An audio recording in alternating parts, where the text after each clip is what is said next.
Untuk ketiga capres 2024, baik Anies Baswedan, Prabowo Subianto, dan Ganjar Pranowo, Jawa Tengah menjadi salah satu wilayah yang harus dimenangkan. Karena jumlah suara pemilih yang begitu banyak. Wajar jika perang urat syaraf memenangi suara di Jawa Tengah terus digaungkan ketiga tim pemenangan. Di antara tiga pasangan calon presiden yang maju di Pilpres 2024, ada dua calon yang dinilai berebut suara di wilayah Jawa Tengah, yakni Capres nomor urut 3 Ganjar Pranowo yang menjabat Gubernur Jateng sebelum maju di Pilpres, dan Cawapres nomor urut 2 Gibran Rakabuming Raka, Wali Kota Solo. Tak hanya untuk dua paslon, suara rakyat Jawa Tengah pastinya akan terbagi untuk ketiga pasangan calon di Pilpres 2024. Meski demikian, Ganjar Pranowo dan tim pemenangannya siap berjuang bersama relawan demi meraih suara minimal 60% di Jateng.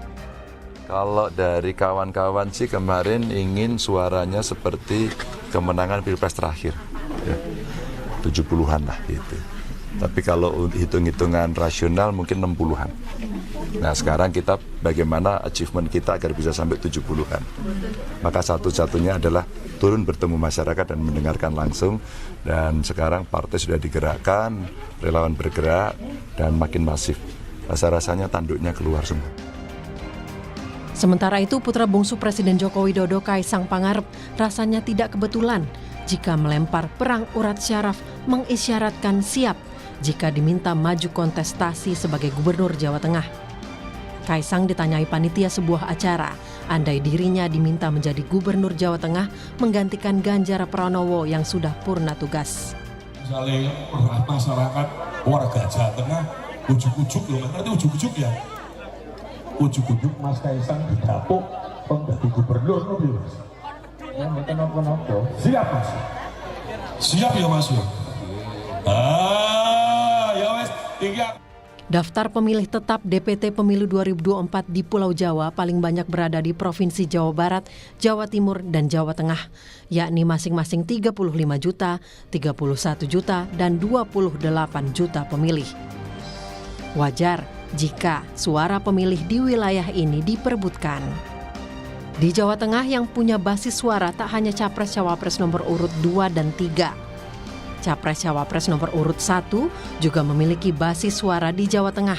Pada pemilu 2019, lumbung suara PKB terbesar kedua ada di Jawa Tengah. PKB adalah partai dari Muhaimin Iskandar, Cawapres nomor urut 1. Tinggal bagaimana strategi dari masing-masing tim kampanye untuk memenangkan Capres-Cawapresnya di pemilu 2024. Tim Liputan, Kompas TV. Saudara, pekan ini rasanya ada perang urat syaraf yang nyata terkait perebutan suara pemilu presiden di Jawa Tengah. Saling senggol terjadi saat Ganjar Pranowo menyebut Jawa Tengah rumah kita, dan Ketua Umum Partai Solidaritas Indonesia atau PSI Kaisang Pangarep sebagai pendukung Prabowo Gibran mengisyaratkan mau maju atau merebut posisi Gubernur Jawa Tengah.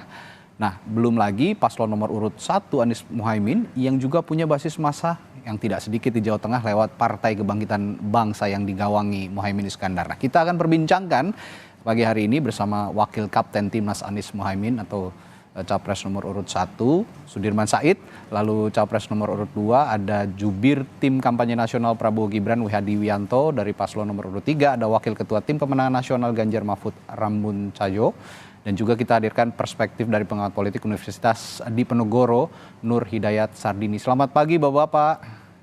Selamat pagi. Iya. Saya langsung ke yang punya kandang katanya ya, yang dibilang harus dijaga betul-betul. Ini untuk tim kampanye nomor urut 3 ya. Ini bagaimana menjaga suara di Jawa Tengah melalui penguatan simpul-simpul suara yang ada, kantong-kantong suara yang ada di Jawa Tengah. Sejauh ini upayanya seperti apa? Terima kasih sudah mengundang kami ke acara ini.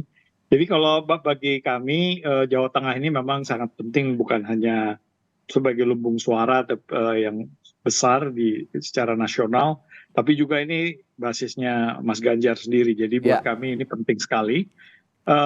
bagi apa yang kami lakukan ya sebenarnya kalau Jawa Tengah ini kita sudah punya infrastruktur yang cukup solid ya, dan apa yang kita lakukan sekarang ini memang situasinya berbeda pada waktu 2018 waktu kita melakukan pilgub.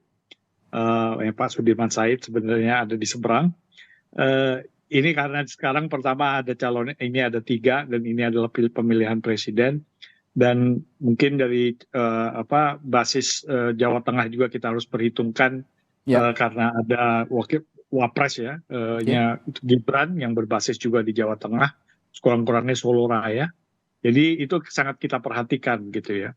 Nah, tapi yang paling penting ini juga sebenarnya buat kami sih cukup confident ya. Kalau tadi Mas Ganjar bilang 60%, kita coba berjuang di atas 60%, kalau bisa 70% gitu ya, untuk bisa kita optimis. Tapi juga yang paling penting adalah supaya situasi pemilihan ini juga jangan diganggu dengan upaya-upaya yang bisa menimbulkan ketidakadilan atau kebebasan bagi para voter nanti maupun dalam proses kampanye ini gitu. Jadi suatu proses yang cukup fair, yang cukup bersih, jurdil gitu ya di dalam, bahkan di dalam proses kampanye ini sangat penting supaya kita ini bertiga bisa punya equal footing dalam kita berkonsentrasi di pilpres ini ya. Oke, jadi upaya-upayanya seperti itu ya Pak Rabun, tetap menjaga simpul-simpul pemenangan yang ada di Jawa Tengah, meskipun saya lihat pernyataan Mas Ganjar ini juga ada, kalau saya bacanya ada sedikit kekhawatiran karena menurunkan target yang tadinya 70%, sekarang 60% saja sudah bagus. Berarti 10% ini juga menurut timnya Mas Ganjar dan juga Mas Ganjar ini secara matematis akan ada perpindahan suara juga. Nah, saya akan tanya juga ke Pak Wihadi. Pak Wihadi, di paslon nomor urut 2 kita punya Mas Gibran yang menjabat wali kota Solo, bahkan masih menjabat sekarang begitu ya. Tapi kan Solo itu bukan representasi Jawa Tengah, dan Mas Gibran juga harus punya upaya yang maksimal untuk memaksimalkan suara pasangan baik Prabowo dan juga Gibran begitu. Nah, sejauh ini yang diupayakan oleh tim paslon nomor urut 2 untuk memaksimalkan Jawa Tengah apa saja Pak Wihadi? Ya, kita tahu Mas Gibran dari Solo dan Pak Jokowi juga dari Solo. Dan kita melihat sekarang ini prosentase daripada kepuasan Pak Jokowi di Jawa Tengah itu cukup tinggi. Artinya di sini kita ada ceruk yang dimana bagaimanapun juga bahwa Mas Gibran itu identik juga dengan putra Pak Jokowi. Jadi saya kira itu adalah merupakan sesuatu modal kita di dalam mengambil ceruk suara di Jawa Tengah. Dan kalau kita melihat sekarang trennya, dari 2019 yang Pak Prabowo sudah mempunyai modal 22% pada saat pemilihan Pilpres pada tahun 2019, dan sekarang kalau kita lihat dari angka-angka survei yang ada itu sudah ada mengalami kenaikan sekitar berkisar antara 35 sampai 38%. Artinya di sini ada kenaikan yang cukup signifikan. Dan dari ini kita melihat bahwa kita belum bergerak full saat ini, karena kita melihat hanya Mas Gibran juga masih sering keluar dari Jawa Tengah, dan Pak Prabowo sendiri juga kunjungan-kunjungan ke Jawa Tengah juga masih belum intens. Jadi saya kira apa yang akan kita lakukan ke depan itu adalah bagaimana kita mengaktifkan relawan-relawan yang sudah ada, relawan Pro Gibran yang dulunya adalah relawan daripada Pak Jokowi. Tentunya sekarang banyak juga yang sudah mendukung kepada pasangan Pak Prabowo dan Gibran. Jadi di sini kita melihat bahwa Jawa Tengah sudah ada kenaikan, dan kita juga nanti pada saat Januari kita akan full speed di situ. Dan kita melihat sekarang partai-partai koalisi dari kami juga itu ada Golkar. Golkar juga mempunyai kekuatan di Jawa Tengah, dan saya kira kita tahu Golkar juga lumbung suara Jawa Tengah itu di Golkar itu ada.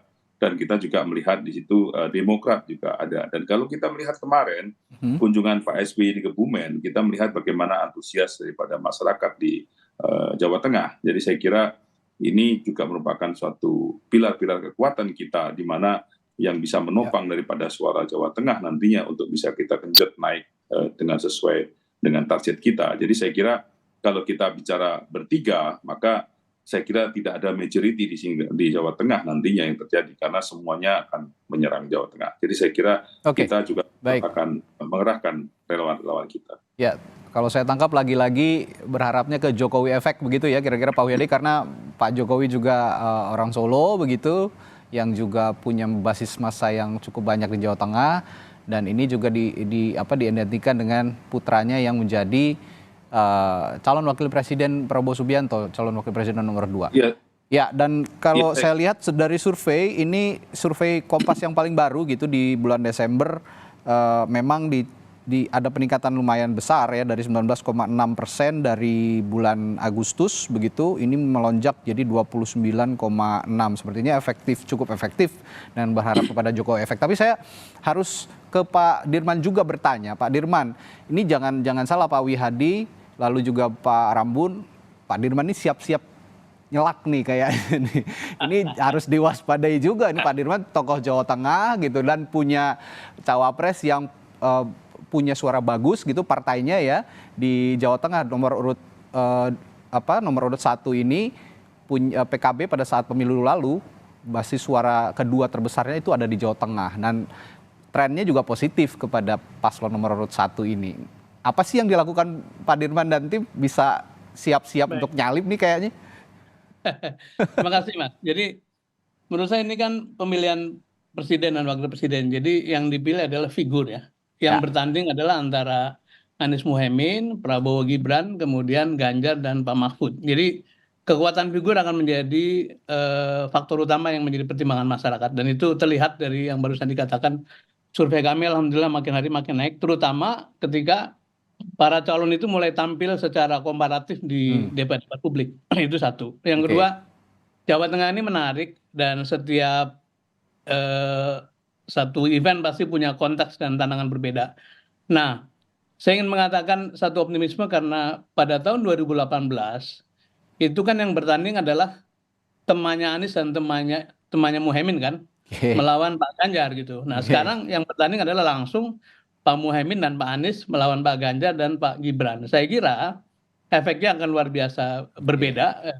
Saya saja dulu hampir memenangkan itu, karena memang suasana di Jawa Tengah sudah lama menunggu perubahan. Nah, sekarang aspirasi perubahan itu makin terakumulasi menuju kepada Pilpres 2024. Jadi kita insya Allah akan imbang-imbang saja antara ketiganya, dan syukur-syukur kami akan memenangkan ini. Yang ketiga, saya melihat gejolak atau gelora di lapangan itu, terutama dari relawan-relawan luar biasa besar. Di Kebumen, di Banjarnegara, di Solo Raya, di Pantura, semuanya bergerak. Bahkan itu bukan dibiayai oleh Pak Anies dan Pak Muhaimin, tapi mereka biaya sendiri.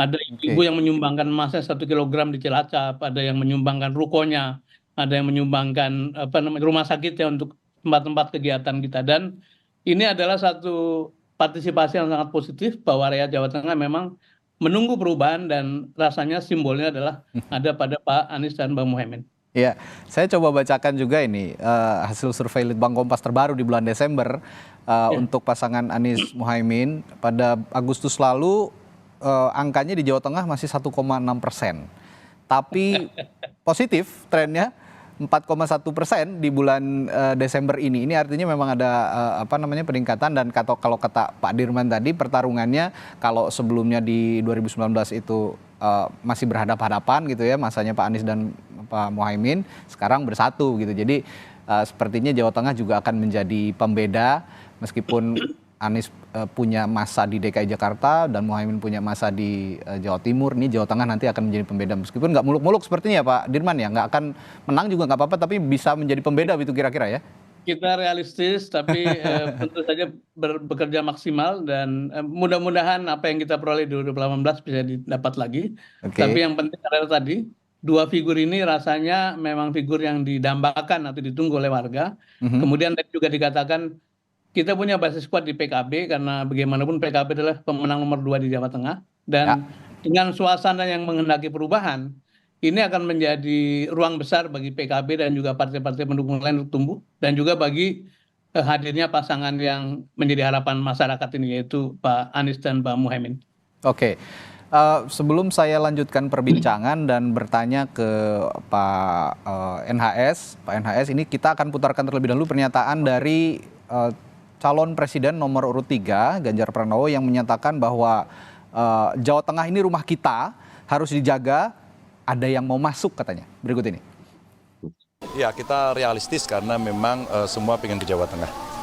Semua pengen ngambil, maka yang kita sampaikan pada partai pengusung, pada relawan adalah jaga rumah kita karena akan ada orang masuk. Ancaman Gibran Pak terhadap suara Pak? Ya, biasa saja. Saya tidak merasa terancam karena rakyat sudah paham. Ya, Pak NHS, ada yang mau masuk. Jadi yang mau masuk nih siapa kira-kira? Yang nomor urut 1, nomor urut 2, dan sepertinya kalau Pak Ganjar bilang enggak, saya enggak panik gitu. Apakah betul tidak panik kalau memang menurunkan target, Pak NHS? Iya. Kalau disebut bahwa PDIP ya terutama secara kepartean memang tidak diragukan dan mereka adalah mayoritas untuk menguasai hampir ya. Saya kira 100% di 35 kabupaten kota dan 6 diantaranya terlalu kuat.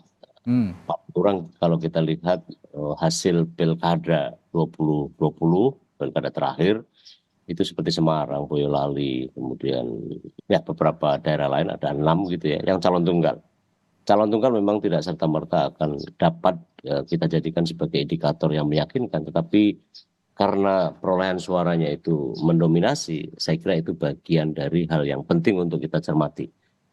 Tetapi seperti yang tadi disampaikan, kebetulan saya satu suara untuk kali ini dengan Pak Sudirman, bahwa memang dan saya meyakini bahwa pemilu 2024 ini akan masih dimenangkan oleh PDIP. Karena PDIP ini satu-satunya partai yang paling siap selain PKS. Cuma hanya karena kan PDIP memang terlampau mengakar. Tapi memang logika bahwa Pilpres adalah kesosokan, itu betul ya. Karena kita tengok barang sedikit ke pemilu 2004.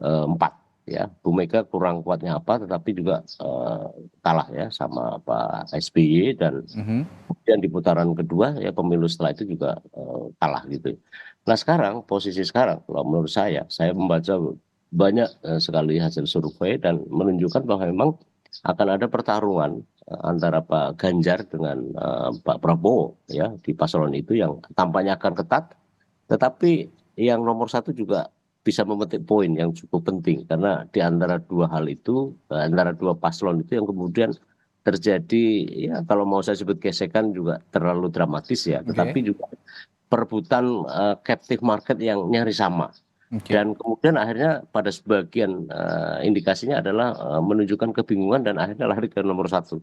Seperti yang kita lihat bisa di daerah-daerah perbatasan pinggiran di tempatnya Pak Sudirman Said, mungkin Pak Sudirman karena terlalu kampanye di sana ya, di Brebes, kemudian masuk ke Banyumas, kemudian Cilacap ke arah selatan, ke timur, ke Kebumen dan seterusnya, itu kayak desa mengepung kota begitu ya. Yang itu hanya kira-kira menyisakan ya dalam battleground-nya itu yang saya sebut 6 daerah tadi, termasuk Solo.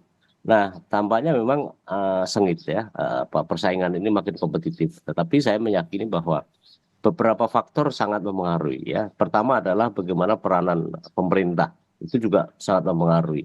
Yang kedua termasuk aparat, saya tidak mengatakan bahwa itu berbuat abuse of power ya, tetapi itu akan satu dari sekian jadi rujukan untuk memberi penilaian atas itu. Dan pada saat bersamaan pemilih di Pantura memang agak larinya ke nomor 1 ya kalau saya lihat ya. Pantura ya, masyarakat Pantura. Pantura, karena tadi ada basis PKB yang sangat bekerja. Di sampingnya juga ada faktor di Pantura bagian timur, itu kan keluarga Mbah Maimun ya, itu juga bekerja. Apalagi jaringan pondok pesantrennya juga sangat kuat. Di samping juga ada basis lain di Magelang, karena di situ ada Gus Yusuf, Ketua PKB Jawa Tengah, di PKB Jawa Tengah, itu juga memberikan mainan lain. Tetapi pada umumnya memang PDIP masih mendominasi, kendati pun sekarang agak malu-malu ya, karena bendera baliho dan seterusnya sekarang jarang banget. Kalau pemilu yang lampau, yang 4 kali, 5 kali pemilu terakhir, PDIP di mana-mana di setiap sudut kota ada, sekarang nggak ada. Walaupun juga paslon ya Pak Prabowo juga nggak banyak juga. Ya. Tapi maksud saya ini pasar yang masih terbuka dalam beberapa hari ini dan akan menjadi 3 pihak yang akan memperebutkan dan saya kira itu kompetitif banget.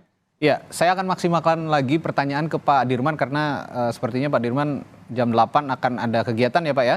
Saya akan Ya, saya di Makassar ini ada baik. kegiatan dengan Ya, saya relawan. sebelum ke Pak Wihadi dan Pak Rambun juga saya akan ke Pak Dirman dulu ya untuk kasih kesempatan sebelum ditutup nanti ke Pak Dirman. Pak, kalau dibilang Pak NHS tadi pasarnya ada di Pantura nomor urut 1 ini. Apakah ini yang juga disadari oleh pasangan nomor urut 1 dan apa konkretnya untuk merebut suara Jawa Tengah? Karena kalau kita lihat pemilih Jawa Tengah, masyarakatnya begitu, ini kan mayoritas petani begitu. Dan kalau ngomongin Pantura, ini kan daerah pesisir, pasti banyak nelayan begitu. Nah konkretnya untuk Jawa Tengah, masyarakat Jawa Tengah agar meyakinkan mereka bisa memilih Anies Muhaimin, Pak Dirman. Ya, tadi Mas NHS membuka dapur kita sebagiannya bahwa itulah kantong-kantong yang memang sedang menjadi pusat garapan, tapi sebetulnya agenda-agenda masyarakat bawah itu seperti pertanian, nelayan itu sangat menjual, sangat selling. Karena apa? Bertahun-tahun Jawa Tengah itu punya masalah terhadap masalah pupuk, masalah kartu tani dan sebagainya. Sempat disinggung juga di debat kemarin Pak Dirman. Betul. Ya. Jadi sekali lagi kalau saya boleh tutup, ini adalah pemilihan figur yang bertanding bukan partai, tentu saja partai adalah pendukung utama, tetapi di lapangan sana ada banyak masyarakat yang suaranya akan bebas memilih calon pemimpinnya dan figur yang bertanding namanya adalah Anies dan Muhaimin bersama dengan Pak Prabowo dan Mas Gibran, bersama lagi dengan Pak Ganjar dan Pak Mahfud. Pak Ganjar 10 tahun rakyat sudah bisa melihat apa yang dikerjakan, prestasinya apa. Pak Prabowo dan Pak Gibran juga mereka punya pilihan sendiri, tapi saya ingin menekankan bahwa kalau dulu 2018 yang bertanding baru temannya Anies dan temannya Muhaimin pun mendapatkan 42%, sekarang yang bertanding langsung Muhaimin dan Anies, insya Allah akan mendapatkan hasil lebih daripada yang diperoleh oleh temannya Anies dan Muhaimin. Mungkin begitu Mas. Oke, terakhir ini Pak Dirman, kan besok debat cawapres. Ini Gus Muhaimin akankah juga akan nyolek-nyolek begitu masyarakat Jawa Tengah, permasalahan di Jawa Tengah kira-kira? Ya kemarin saya ketemu beliau untuk satu persiapan dan rasanya Pak Muhaimin sangat rileks, sangat bersiap dengan materi-materi yang akan dibahas.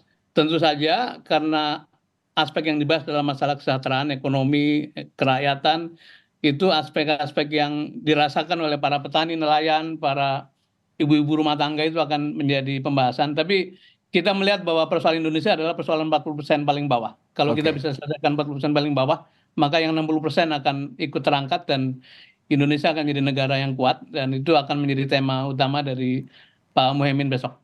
Insya Allah pada di Jumat ya.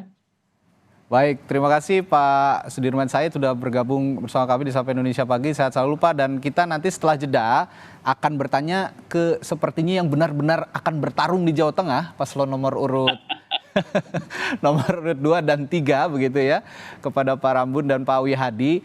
Nah, saya akan tanya ke masing-masing, sebenarnya yang paling mengganggu dari pengoptimalan suara di Jawa Tengah apa sih? Apakah sosoknya, apakah mesin politiknya? Jangan kemana-mana, kami akan hadirkan perbincangannya setelah jeda di Sapa Indonesia Pagi. Tetaplah bersama kami.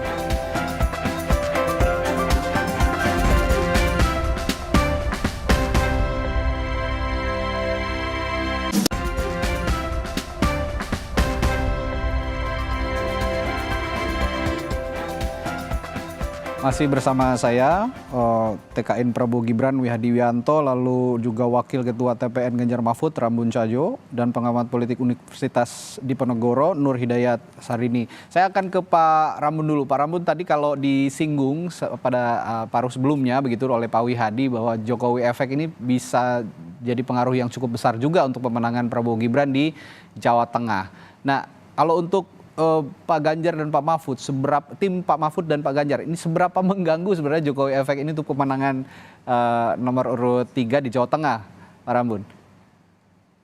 Ya, mungkin tadi saya setuju dengan Pak statement bahwa ini kan pertarungan antar figur ya gitu. Dan jadi partai konstelasi partai itu bisa menjadi sekunder. Meskipun juga sangat penting untuk membangun, terutama memanfaatkan mesinnya masing-masing. Jadi kalau kita lihat dari 2018 misalnya Pak Ganjar sebagai gubernur ini kan juga kemarin juga berpasangan dengan PKB dengan Pak Yasin ya. Jadi artinya memang ada segmen dari PKB juga yang sebenarnya menjadi pendukung. Apalagi sosok sebagai gubernur ini kan hubungannya juga antara gubernur dengan rakyatnya gitu ya. Jadi ini faktor-faktor yang menurut kami yang menjadi faktor-faktor yang cukup kuat gitu ya. Dan untuk masyarakat Jawa Tengah saya rasa itu satu hal yang penting, ikatan-ikatan itu gitu. Nah jadi bagi kami adalah kami cukup confident. Nah mengenai faktor Pak Jokowi dan Gibran, tentu Jokowi efek ya. Tentunya memang pasti kita harus perhitungkan karena ini sesuatu yang mungkin di 2018 juga kita nggak ada, justru Jokowi efek itu ada di kita. Nah sekarang ada faktor Gibran yang anaknya Pak Jokowi gitu ya.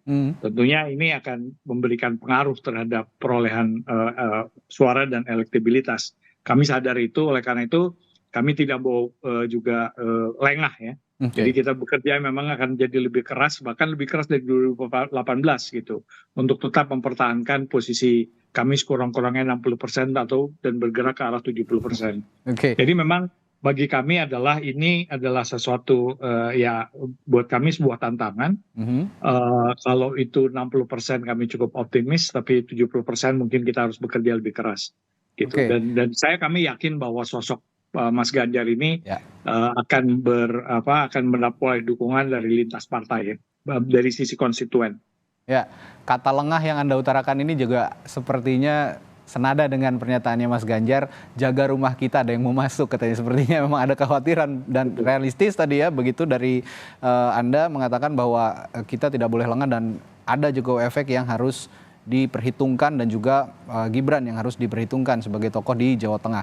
Tapi bukan tidak sampai di situ saja nih Pak Rambun. Kemarin anak bungsunya, putra bungsunya Pak Jokowi yang juga ketua umum PSI ditanya sama warga Jawa Tengah, katanya siap nggak kalau dicalonkan di Jawa Tengah sebagai gubernur gitu. Dan beliau mengatakan siap begitu. Ini kalau media menyebutnya sebagai cywar. Kalau Anda menganggapnya ini sebagai cywar juga atau seperti apa Pak Rambun? Ya enggak lah, kalau ditanya dia pasti akan ngomong begitu kan. Kalau dia bilang enggak kan malu-maluin. Jadi buat saya itu hal yang biasa saja. Jadi ya kalau sebagai sebuah aspirasi ya tentunya boleh-boleh saja. Tapi kan pada akhirnya itu nanti akan ditentukan pada waktunya. Dan kita tidak mempertimbangkan hal itu dan nggak ada efek apapun bagi kita gitu, kecuali bahwa itu adalah ya noise lah.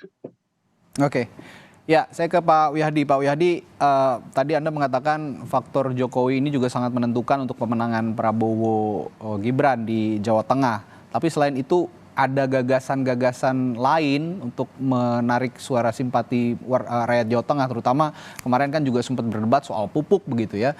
Ketika Pak Prabowo menanyakan di Jawa Tengah itu pupuk langka, tapi dibalas oleh Mas Ganjar, tidak hanya di Jawa Tengah Pak Prabowo, di mana-mana, di Kalimantan, di Nusa Tenggara, di Sumatera juga pupuk itu langka begitu. Nah, hal-hal seperti ini yang konkret begitu, apalagi yang akan disampaikan kepada masyarakat Jawa Tengah untuk meyakinkan pemilih? Jadi begini, kami dari Prabowo.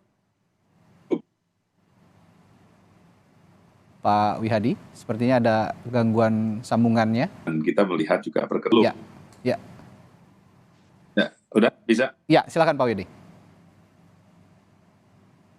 Ya, jadi kami dari Prabowo Gibran dan kita sudah bergerak kepada masyarakat dan banyak juga keluhan-keluhan masyarakat. Dan kalau kita melihat memang angka kemiskinan Jawa Tengah ini sebenarnya cukup tinggi. Nah, inikah mengenai masalah kesejahteraan Jawa Tengah. Jadi saya kira hal ini juga menjadi permasalahan yang nanti akan kita sampaikan dalam masalah kedepannya untuk pengentasan kemiskinan di Jawa Tengah. Jadi saya kira hal-hal seperti ini memang program-program kita saat ini kan sudah jelas.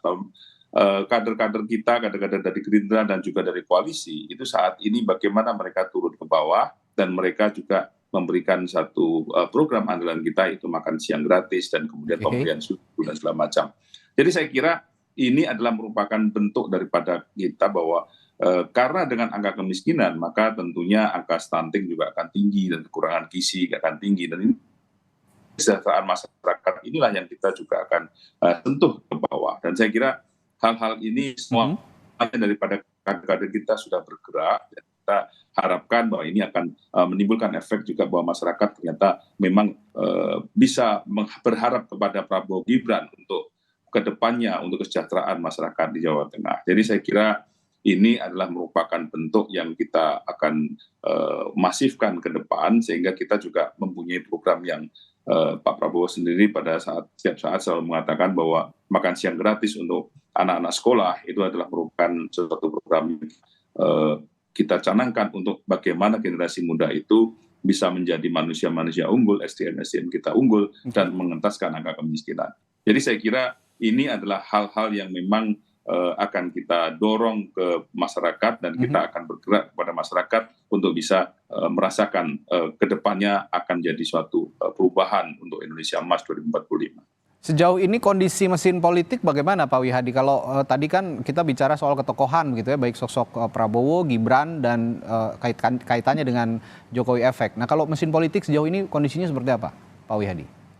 Mesin politik kami sudah bergerak, jadi tidak Partai Gerindra sudah bergerak, semua kabupaten kota saat ini sudah bergerak, dan kita sudah mengumpulkan semua kader-kader kita, dan minggu kemarin kita juga sudah melakukan konsolidasi nasional, artinya kita mengonsolidasikan apa yang mesti harus kita butuhkan untuk melakukan konsolidasi pada saat nanti Februari. Jadi kesiapan kita sudah kita persiapkan, dan memang saat ini baik itu daripada kader-kader kita di DPC, DPD, itu semuanya sudah bergerak, dan kita semuanya satu suara, dan kemudian juga kita melihat partai koalisi juga sudah mulai bergerak juga. Jadi saya kira kita tidak hanya sendiri, kita bergerak bersama-sama. Dan mungkin salah satu hal bahwa yang mungkin tadi Pak Sudirman Said juga sampaikan, Pak Sudirman sebagai calon gubernur pada saat lalu itu adalah PKB dengan Gerindra. Jadi saya kira Gerindra juga mempunyai pengalaman dalam permasalahan mencalonkan Pak Sudirman Said, karena waktu itu Pak Sudirman Said itu dicalonkan oleh Gerindra dan wakilnya oleh PKB. Jadi saya kira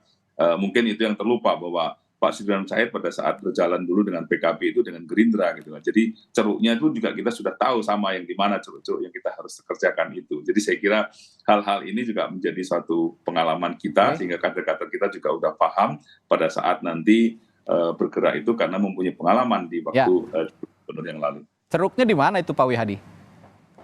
Ya, saya kira kalau kita melihat saat ini, kalau kita tarik kepada permasalahan ya Solo Raya pasti menjadi salah satu ceruk, Pak Jokowi juga, dan kemudian juga kalau kita melihat Pantura, kalau kita lihat Pantura yang kemarin itu Pak Sudirman Said kan memang Pantura di daerah Pekalongan, Tegal, dan segala macam. Tapi di sini jangan lupa bahwa Habib Lutfi itu adalah mempunyai peran yang cukup signifikan di daerah lagi-lagi tokoh ya.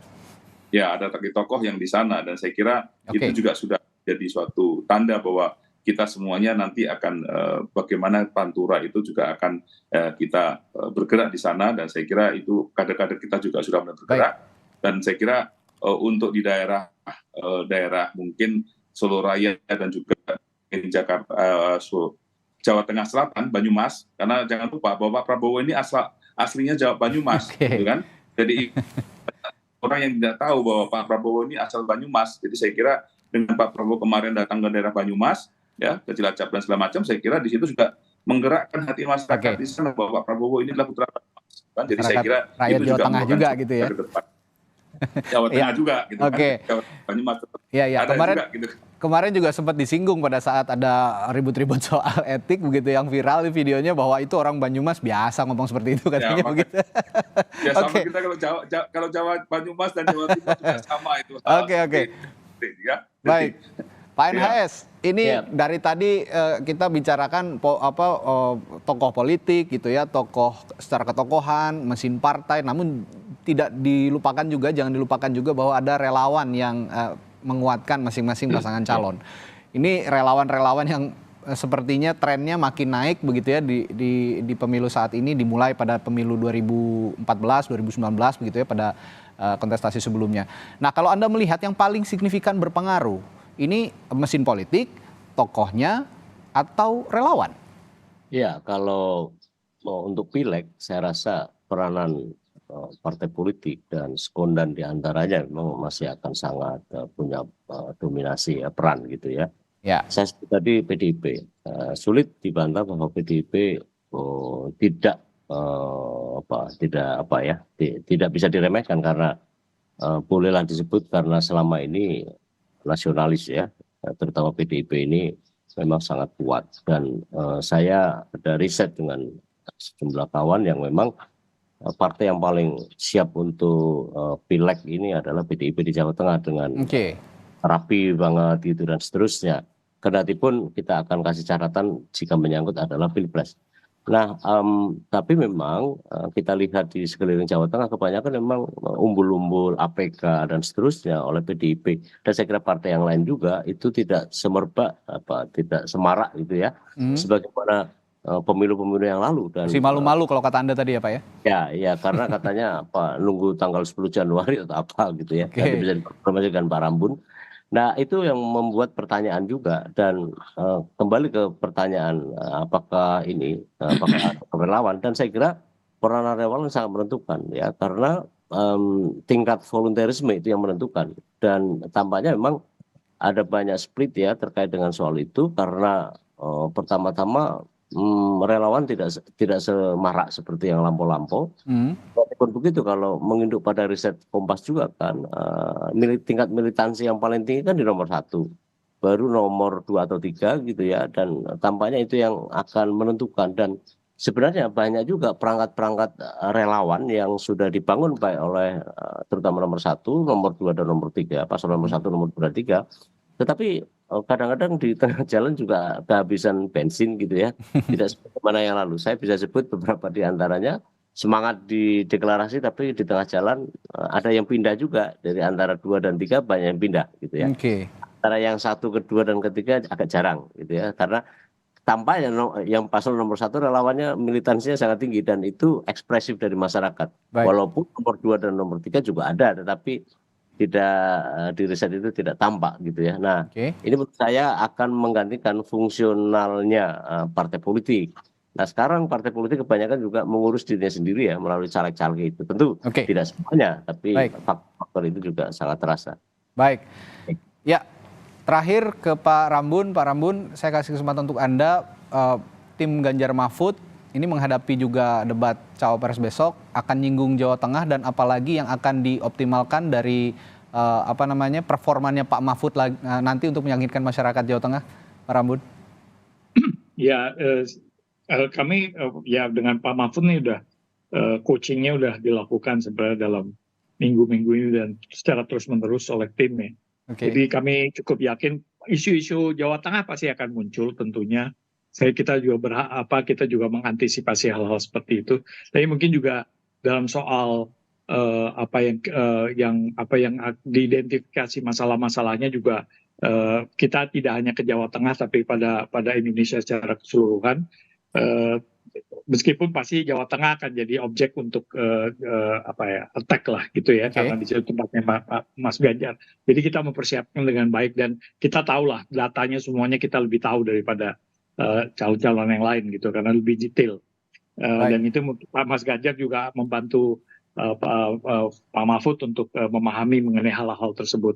Nah, tapi mengenai soal, mungkin saya sedikit menyinggung soal relawan. Kami rasa memang ada perubahan-perubahan karena memang ada faktor, lagi-lagi faktor Jokowi efek yang secara negatif sebenarnya berpengaruh pada relawan Jokowi ya. Tapi kami cukup optimis bahwa militansi dari relawan-relawan pendukung Ganjar ini, baik itu yang dulu berasal dari relawan Jokowi maupun yang baru-baru yang jumlahnya juga cukup besar, ini militansinya juga masih cukup kuat ya. Memang persoalan logistik itu jadi soal, karena ini kerelawanan ini kan selalu punya masalah seperti itu, tapi itu soal biasa. Saya rasa itu yang kita cukup optimis ya untuk 60% atau 70%. Ya. Kalau dari perbincangan pagi hari ini, saya kalau boleh menyimpulkan, meskipun ada peran partai politik, mesin politik yang cukup kuat, tapi lagi-lagi tokoh yang punya peran kuat untuk menentukan menang atau tidaknya pasangan calon di Jawa Tengah. Meskipun itu dikaitkan dengan partai politik, tapi tokoh di balik partai politik, misalnya ketua umumnya itu punya pengaruh kuat seperti Muhaimin Iskandar yang memimpin PKB dan punya suara bagus PKB di Jawa Tengah pada pemilu lalu, ini juga jadi penting. Dan juga PDI Perjuangan, kita tidak usah tanya lagi bahwa ini memang kandang banteng gitu ya kalau di Jawa Tengah. Jadi seperti Pak NHS tadi bilang, sepertinya kandang banteng ini masih bisa menguasai begitu, dan apakah paralel dengan pemenangan Ganjar Mahfud, ini tentu harus dioptimalkan begitu ya kira-kira. Baik, terima kasih juru bicara tim kampanye nasional Prabowo Gibran, Wihadi Wianto, lalu juga ada wakil ketua tim pemenangan nasional Ganjar Mahfud, Rambun Cayo, dan juga ada pakar politik dari Universitas Diponegoro, Nur Hidayat Sardini, telah berbagi perspektifnya pagi hari ini. Sehat selalu Bapak-bapak, terima kasih, sampai jumpa. Terima kasih. Terima kasih, Pak.